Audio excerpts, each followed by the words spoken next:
Bila mana aku tidak bisa memilikimu, maka semua orang pun tidak akan bisa memilikimu. Nah, ngomongin soal tokoh pewayangan pasti nggak ada habis-habisnya. Apalagi pertarungan antara anak-anak Pandadewanata, yaitu anak dari Bima. Siapa lagi kalau bukan Antareja dan juga Gatotkaca. Nah, di kisah kali ini kita akan bahas tuh kisah pertarungan antara Gatotkaca dan juga Antareja akibat kesalahpahaman belaka. Tapi sebelum ke ceritanya teman-teman semua, silakan buat teman-teman klik tombol subscribe dan nyalakan lonceng notifikasi supaya teman-teman tidak ketinggalan video-video terbaru dari Sensei. Bila sudah, tanpa basa-basi lagi teman-teman semua, langsung saja kita gas ke pembahasannya di Poci, podcast cerita mitologi.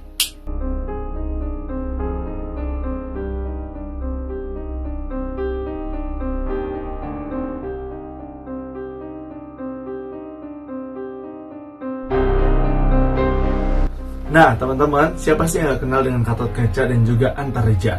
Saya percaya sih kalau misalkan teman-teman yang suka main Mobile Legends pasti kenal siapa itu Gatotkaca dari tokoh pewayangan yang sangat terkenal. Sedangkan untuk Antareja yang merupakan anak Bima, pasti teman-teman ada yang tahu dan ada yang tidak tahu. Karena Antareja ini bukan berasal dari kitab Mahabharata yang dari India, melainkan Antareja adalah tokoh fiksi yang diselipkan oleh para pujangga Jawa yang dimasukkan ke dalam kitab Mahabharata dan hanya populer di daerah Jawa, tepatnya Nusantara atau Indonesia. Oleh karena itulah, saya akan bahas nih satu-satu terlebih dahulu background dari Gatotkaca dan juga Antareja sebelum ke pertarungannya. Yang pertama kita akan bahas Gatotkaca terlebih dahulu. Nah, Gatotkaca ini adalah anak dari Bima yang merupakan anak kedua dari keluarga Pandadewanata dan juga memiliki ibu yang bernama Arimbi yang merupakan putri dari kerajaan para raksasa. Jadi Gatotkaca ini kalau dari keluarga ibu dia merupakan anak pertamanya Arimbi, sedangkan kalau dari keluarga bapak yaitu Bima dia merupakan anak kedua karena anak pertamanya adalah Antareja. Jadi sebelum Gatotkaca ini menikah dengan Arimbi, Gatotkaca itu sudah menikah dengan salah satu putri bangsa ular yang nantinya akan nyambung ke Antareja. Terus Gatotkaca ini karena dia merupakan keturunan dari seorang raksasa, Gatotkaca waktu lahirnya aja sudah memiliki kekuatan yang sangat luar biasa. Bahkan ari-ari atau pusar yang dimiliki oleh Gatotkaca ini tidak bisa dipotong oleh senjata sembarangan atau pisau biasa, di mana Bima ini harus bertapa terlebih dahulu dan meminta bantuan kepada Dewa Surya agar tali pusar anaknya ini bisa dilepaskan dari ibunya. Wah, sungguh luar biasa ya Gatotkaca. Dan juga untuk kisah Gatotkaca pengen lengkapnya mungkin akan saya bahas di video yang berbeda, oke? Gatotkaca ini yang merupakan anak dari Bima memiliki kekuatan yang sangat luar biasa. Seperti yang kita tahu bahwa slogan Gatotkaca yang terkenal adalah si otot kawat tulang besi. Karena memang otot-ototnya dan juga tulangnya sangatlah luar biasa kuatnya, sampai-sampai senjata apapun tidak mempan terhadap Gatotkaca. Selain itu, Gatotkaca juga memiliki kekuatan untuk bisa terbang di udara layaknya Superman. Terus, selain itu juga, Gatotkaca ini dalam kisah Mahabharata memiliki peran yang sangat penting, bahkan disebut sebagai jagoannya para dewa.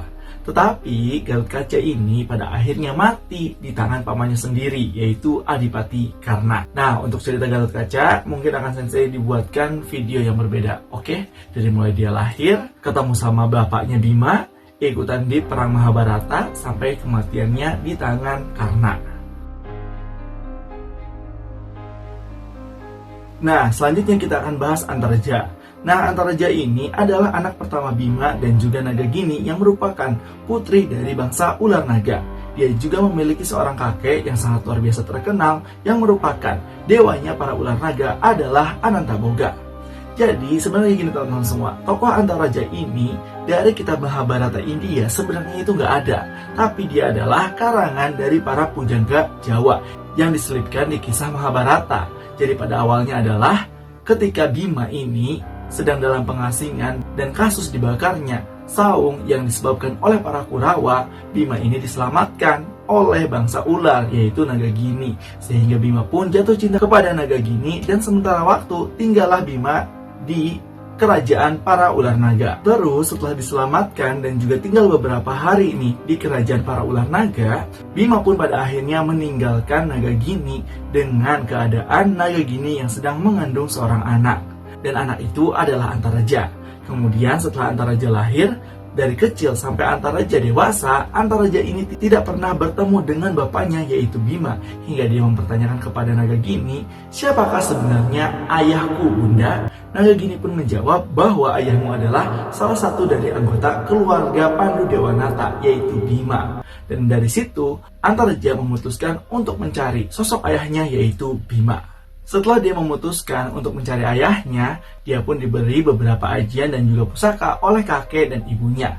Dari Antaboga, Antaraja ini diberi sebuah ajian yang bernama Napakawaca yang akan membuat dirinya kebal terhadap senjata apapun. Sedangkan dari sang ibu, dia diberi sebuah pusaka yang bernama Cincin Mustika Bumi yang akan membuatnya ini bisa berjalan dengan leluasa di dalam tanah. Dan kalau misalkan orang Jawa bilang dulu, Antaraja ini adalah anak Bima yang bisa menembus tanah.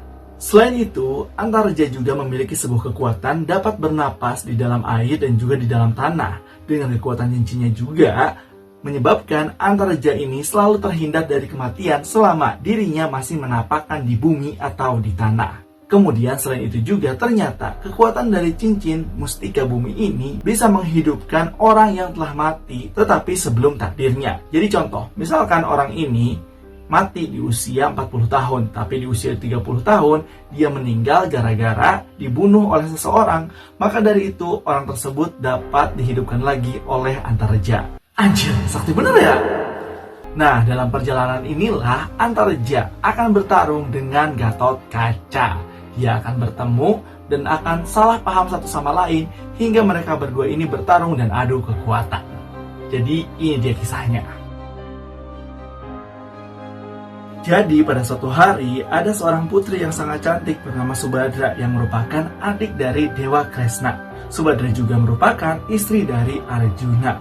Namun karena kecantikan Subadra ini, ada seorang laki-laki bernama Burisrawa yang merupakan saudara dari para Kurawa yang jatuh cinta kepada Subadra. Sebenarnya cerita awal mula permusuhan antara Subadra, Burisrawa, Arjuna dan juga Duryodhana begitu sangat kompleks, tapi saya akan meringkasnya setelah Subadra ini menikah dengan Arjuna. Oke, lanjut. Jadi Subadra ini, walaupun dia sudah menikah dengan Arjuna, Burisrawa tetap kekeh ingin mempersunting Subadra. Namun sama Subadra tuh terus ditolak beberapa kali karena dia ini sudah memiliki suami yaitu Arjuna.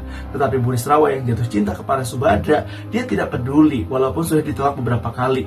Hingga pada suatu saat dia tuh udah gedek banget sampai dia tuh sudah berpikir yang tidak-tidak karena ditolak terus sama si Subadra. Oleh karena itulah Burisrawa menyatakan, bila mana aku tidak bisa memilikimu, maka semua orang pun tidak akan bisa memilikimu. Oleh karena itulah Burisrawa kalap dan mengeluarkan kerisnya, lalu menusuk Subadra hingga membuatnya meninggal dunia. Ini sih cinta ditolak bukan dukun yang bertindak, tapi keris yang bertindak. Gila sih, egois banget Burisrawa ini. Nah, pada saat itu, keadaan rumah tuh kosong sehingga nggak ada siapapun yang melihat Subadra meninggal dibunuh oleh Burisrawa. Burisrawa pun berhasil melarikan diri, dan pada saat Arjuna kembali, dia terkaget karena istrinya tercinta ini telah dibunuh oleh seseorang, yang mana Arjuna dan juga seluruh keluarga Pandawa tidak mengetahui siapa yang membunuhnya. Hingga pada saat itu juga, Arjuna bersama keluarga Pandawa yang lain meminta nasihatlah kepada penasehat kerajaan Pandawa, yaitu Batara Kresna, yang merupakan kakak dari Subadra. Kresna pun yang melihat adiknya meninggal dunia dibunuh oleh seseorang nampak tidak terima dan juga merasa sedih. Tetapi karena dia ini harus bijaksana di hadapan para Pandawa, dia pun memberikan solusi kepada para Pandawa, yaitu dengan mengatakan, kita akan menyimpan mayat Subadra di sebuah rakit dan akan menghanyutkannya di Sungai Gangga. Dan barang siapa nanti ada seseorang yang mendekati mayat dari Subadra ini, maka dia adalah pelaku pembunuhannya. Kemudian dari situ disimpanlah mayat Subadra di sebuah rakit dan juga dihanyutkan di aliran Sungai Gangga. Kemudian Kresna juga menyuruh Gatotkaca untuk mengawasi dari atas karena Gatotkaca bisa terbang dan memantau terus siapa seseorang yang akan mendekati mayat dari Subadra ini.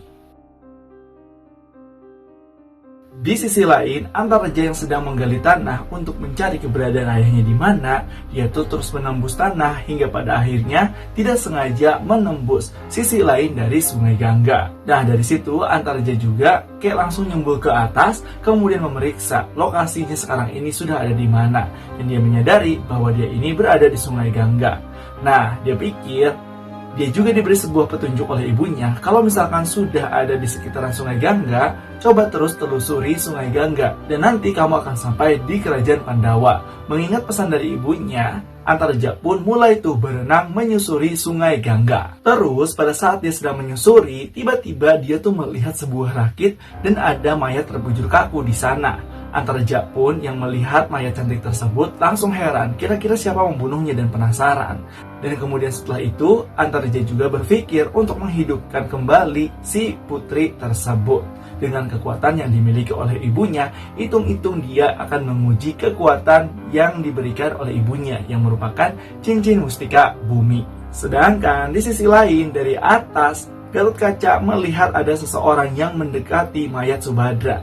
Dia pun teringat apa yang dikatakan oleh Kresna. Siapapun yang mendekati mayat Subadra, dia adalah pelaku pembunuhannya. Mengingat hal tersebut, Gatot-Kaca pun langsung tanpa basa-basi menyerang Antareja dengan sekuat tenaga, sambil menuduh Antareja adalah pelaku pembunuhan dari Subadra. Antareja pun yang tidak tahu apa-apa, dia tidak terima dengan tuduhan oleh Gatot-Kaca, sehingga terjadilah pertarungan antara kedua saudara yang tidak saling mengenal satu sama lain ini, yaitu antara Gatot-Kaca dan juga Antareja. Pertarungan pun sangat sengit dan juga seimbang. Kedua belah pihak sama-sama kuatnya. Gatot-Kaca kuat, Antareja juga kuat karena mereka berdua adalah anak-anak dari Bima. Dan pada saat mereka berdua ini akan melakukan jurus-jurus terbaik mereka untuk membunuh satu sama lain, tiba-tiba saja Krishna datang dan langsung melerai pertarungan mereka berdua. Krishna pun menjelaskan bahwa Antareja adalah saudara Gatot-Kaca, begitu pula Gatot-Kaca merupakan saudara dari Antareja. Dan dari situ Krishna menjelaskan silsilah dari keluarga mereka. Setelah dijelaskan oleh Kresna, Antareja dan juga Gatot-Kaca ini langsung bersalaman dan mengakui bahwa mereka berdua ini adalah saudara. Kresna pun bertanya kepada Antareja, apa maksud dan tujuan kamu kemari? Dari situ Antareja pun menjelaskan bahwa dirinya ini bertujuan untuk mencari bapaknya, tetapi karena melihat seorang mayat, dia pun mencoba untuk menghidupkan kembali mayat tersebut karena memiliki ajian yang diberikan oleh ibunya. Mendengar hal tersebut, Kresna pun mengizinkan apa yang akan dilakukan oleh Antareja. Nah, dari situ Antareja mencoba kekuatan cincin yang diberikan oleh ibunya, yaitu cincin mustika bumi untuk membangkitkan Subadra. Dan apa yang terjadi teman-teman semua? Nah, Subadra dibangkitkan kembali dari kematiannya oleh Antareja, yang membuat Dewa Kresna ini sangat senang. Setelah dibangkitkannya Subadra, mereka berempat pun kembali lagi ke Kerajaan Pandawa. Setelah sampainya di sana, Arjuna pun yang melihat Subadra bangkit kembali dari kematian, dia merasa senang dan bahkan dijelaskanlah oleh Kresna kronologinya seperti apa. Dan Kresna juga memperkenalkan Antareja kepada seluruh keluarga Pandawa bahwa dia adalah anak pertama dari Bima. Bima pun yang melihat Antareja sudah tumbuh dewasa sangat kaget, dan kemudian Antareja pun diterima oleh keluarga Pandu Dewanata. Setelah diterima oleh keluarga Pandu Dewanata, tujuan Antareja juga sudah tercapai, bertemu dengan sang ayah yaitu Bima. Setelah itu dia pun bingung apa tujuan dia selanjutnya, hingga dia memutuskan untuk mencari pembunuh dari Subadra yaitu Burisrawa. Antareja pun pergi tuh dari kerajaan Pandawa tanpa berpamitan kepada sang ayah dan juga keluarga Pandu Dewanata, yang nantinya Antareja ini akan bertemu lagi dengan keluarga Pandu Dewanata di perang Bharatayuda. Nah, itulah dia teman-teman semua terkait pembahasan Poci podcast cerita mitologi kali ini, yaitu mengisahkan silsilah Gatot-Kaca dan juga Antareja, sehingga menyebabkan Antareja dan Gatot-Kaca ini bertarung dengan kesalahpahaman belaka. Jadi gimana nih menurut teman-teman semua terkait kisah kali ini? Apakah seru atau punya pendapat lain? Langsung aja tulis di kolom komentar ya. Dan jangan lupa untuk like, komen, dan subscribe, nyalakan lonceng notifikasi supaya teman-teman tidak ketinggalan video-video terbaru dari Sensei. Bila sudah, sampai jumpa di video selanjutnya. Bye-bye semuanya.